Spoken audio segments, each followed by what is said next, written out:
متولد در روز دولاب خیابان شهباز 17 شهریور در یک خانواده بسیار مذهبی و بسیار سیاسی. بزرگ شده شهباز قیاسی بچه محل علی پروین از تعدادی از هنرمندان آن زمان.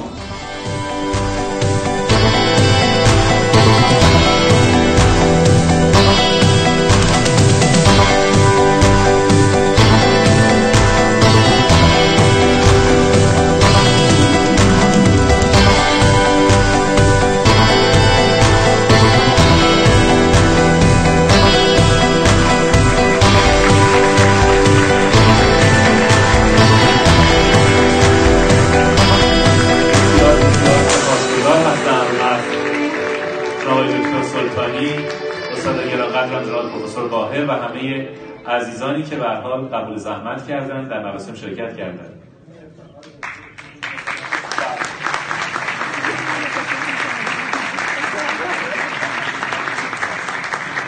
سپاسگزارم.